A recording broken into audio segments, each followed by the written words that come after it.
Bonjour et bienvenue dans les cours de comptabilité informatique pour le cycle BTS donné par l'ingénieur informaticien Benjamin.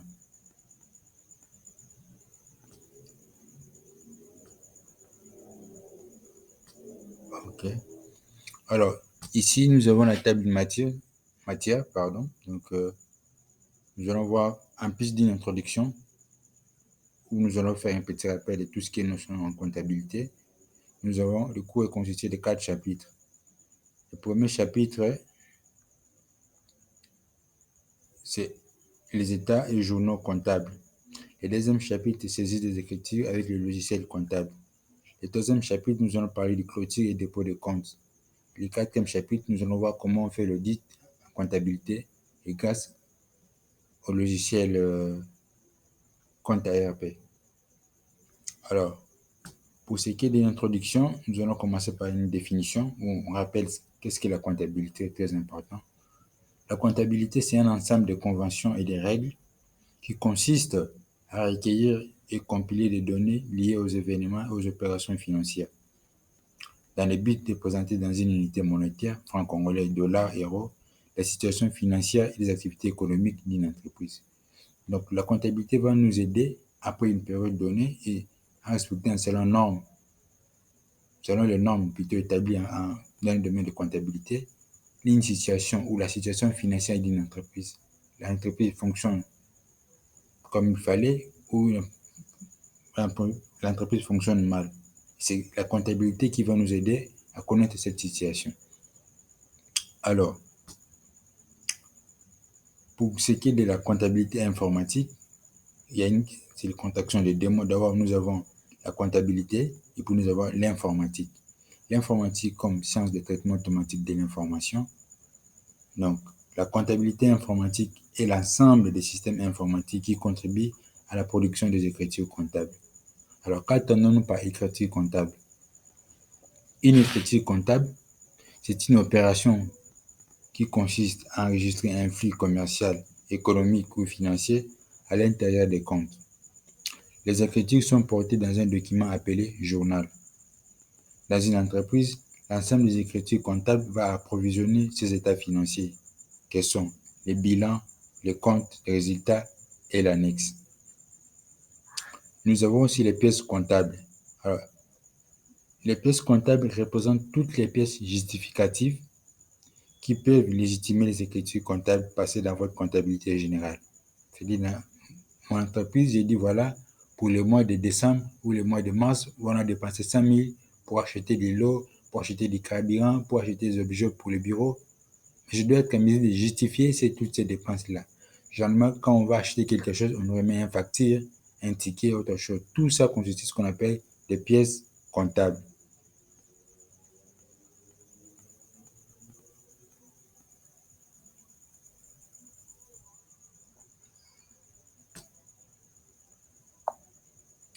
Alors, en plus des écritures comptables et des pièces comptables, on parle du plan comptable. Le plan comptable, c'est un référentiel comptable créé par une organisation qu'on appelle OHADA. OHADA veut dire Organisation pour l'harmonisation en Afrique du droit des affaires. Cette organisation a été créée le 17 octobre 1993 aux îles Maurice.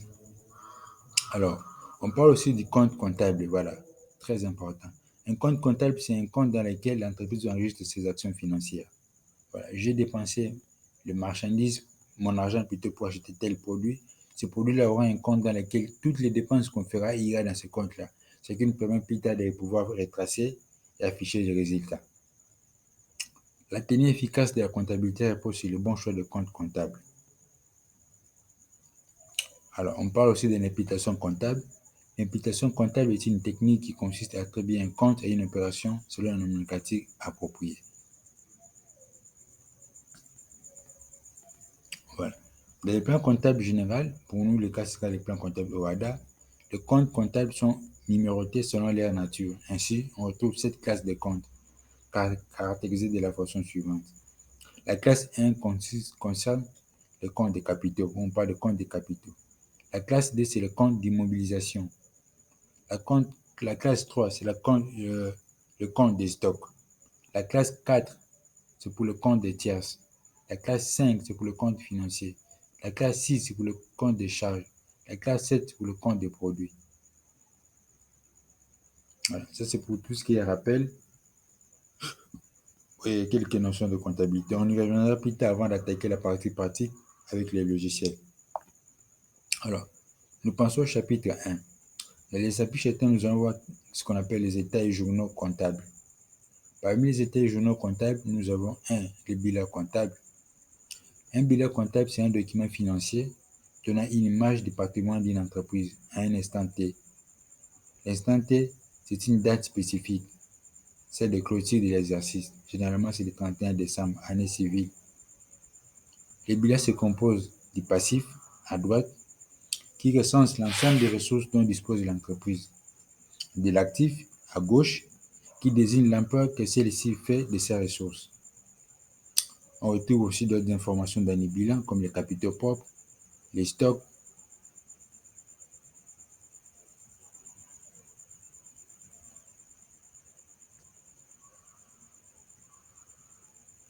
Voilà, on retrouve aussi d'autres informations que je viens de citer, les stocks, les plus-values et les moins-values réalisées, les dettes et les créances aussi.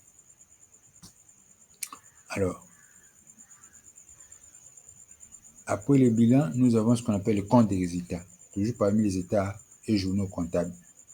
Le compte des résultats, c'est un document comptable qu'on va, grâce au logiciel, générer, mais ce document comptable synthétise pour une période donnée, en général l'exercice comptable 12 mois, ce que l'entreprise a vendu ou produit, ce qu'on appelle les produits que vous avez vendus ou les machines que vous avez vendues, mais aussi ce qu'elle a consommé, les charges. Le compte des résultats va donc retracer la vie d'une entreprise sur une année. Nous avons aussi les cash flow. Les cash flow totalisent l'ensemble des flux de trésorerie générés par les activités d'une société.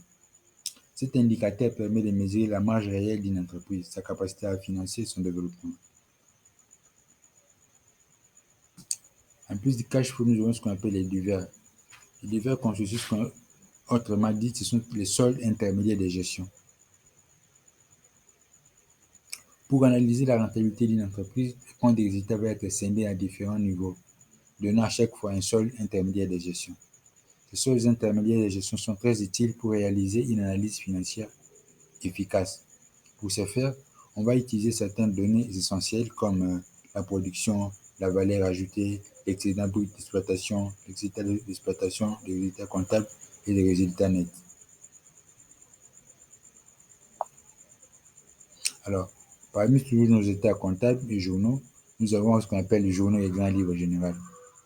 L'organisation comptable permet le report des informations des écritures comptables dans plusieurs documents qu'on vient de citer et voir. D'abord, dans le journal comptable, où les écritures sont enregistrées dans l'ordre chronologique. Ensuite, dans un nouveau document appelé grand livre, où les écritures reportées du journal sont regroupées compte par compte afin de justifier les soldes. Voilà. Nous allons passer au chapitre D. Dans le chapitre D, nous allons voir comment on saisit les écritures comptables. Et pour notre cas, la saisie des écritures comptables se fera à l'aide ou dans le logiciel compte ERP. Je commence par présenter le logiciel et ensuite nous allons voir comment on enregistre les différents les écritures comptables dans le logiciel. Présentation du logiciel compte ERP. Compte ERP, c'est un logiciel de comptabilité complète.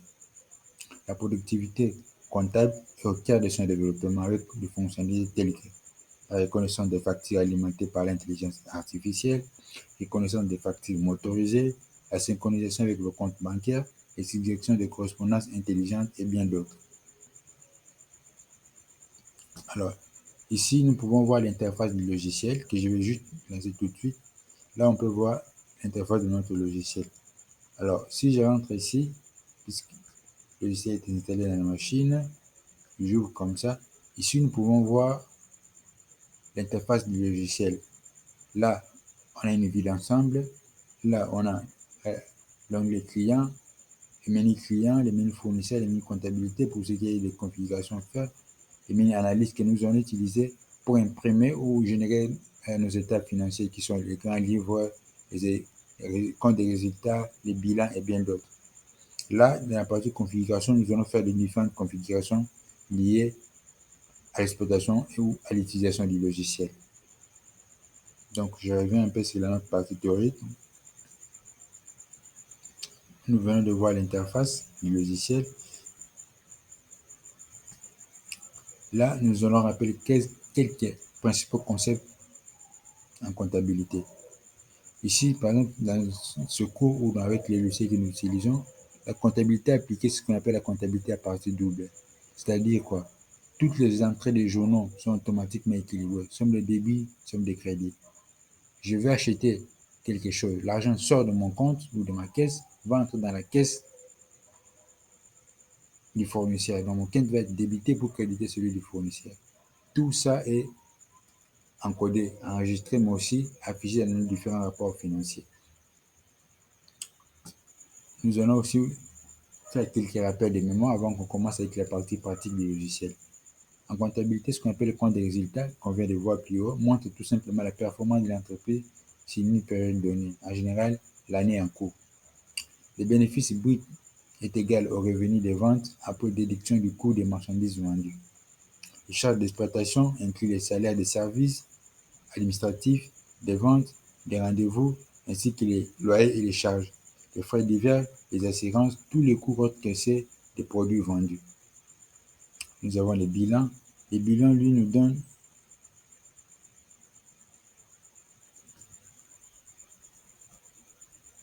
le bilan, lui, est un aperçu des finances de l'entreprise à une date donnée. Voilà. Par opposition au compte des résultats qui est une analyse sur une période, les bilans, lui, c'est vraiment un aperçu des finances de l'entreprise. Alors, nous allons aussi rappeler ce qu'on appelle les actifs. Les actifs représentent la richesse de la société, les choses qui lui appartiennent. Les passifs sont des obligations résultant d'événements passés que la société devra payer à l'avenir, factures des services publics, dettes des fournisseurs et bien d'autres. On a aussi la notion de capitaux propres. Les capitaux propres, c'est les montants de fonds versés par les propriétaires, fondateurs ou actionnaires, auxquels s'ajoutent les bénéfices non redistribués ou les pertes. Chaque année, les bénéfices nets ou les pertes sont rapportés aux bénéfices non redistribués. Alors, nous passons au point 4 après avoir fait quelques rappels sur les notions en comptabilité. C'est la configuration initiale de notre logiciel de comptabilité qu'on appelle compte ERP. Lorsque vous ouvrez pour la première fois le logiciel compte ERP, la page aperçue de la comptabilité vous accueille avec une bannière d'intégration étape par étape. Un assistant qui vous aide et qui va vous aider à démarrer. Cette bannière d'intégration est affichée jusqu'à ce que vous choisissez de la fermer. Alors, ce qu'on appelle bannière d'intégration n'est rien d'autre que ce que nous voyons ici. Quand j'ouvre le logiciel, voilà. Ici, nous avons la bannière d'intégration que nous pouvons retirer là. Cette bannière va nous aider à faire des configurations initiales. Là, nous allons commencer par les données de la société. C'est-à-dire que je commence par configurer mon logiciel. Là, par exemple, je peux mettre le nom de la société, n'importe quelle société. Là, je mets l'adresse de la société. Et là, je peux mettre le logo de la société. Une fois que j'ai rempli toutes ces coordonnées, je vais enregistrer. Je viens de finir ma première configuration initiale. Alors, je peux passer maintenant à l'autre configuration que nous venons de voir. C'est au niveau de compte bancaire. Donc là, je vais revenir dans mon logiciel. À ce niveau, je vais ajouter un compte bancaire. Et là, je vais ajouter les données qui ont un banque, le numéro du compte, le nom de la banque. Et là, c'est le code SWIFT. Chaque banque a son code. Voilà. En plus, nous allons pouvoir configurer ce qu'on appelle les périodes comptables. Voilà. On peut dire date d'ouverture de notre période fiscale, ça peut commencer du 1er janvier 2022 jusqu'au 31 décembre. Donc, on prend une année, on configure notre période fiscale comptable. Et là, on peut aussi revoir notre plan comptable pour dire, voilà, si nous voulons utiliser, nous ne voulons plus utiliser le plan comptable au RADA, nous voulons utiliser un plan comptable français ou autre chose, nous pouvons toujours choisir. Voilà. Ici, on peut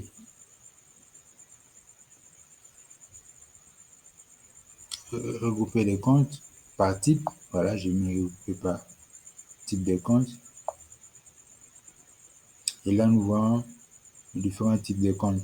Les recevables, les payables, les banques de liquidités, actifs circulants, immobilisation, dette à court terme, capitaux propres, revenus. Tout ça, nous allons le voir.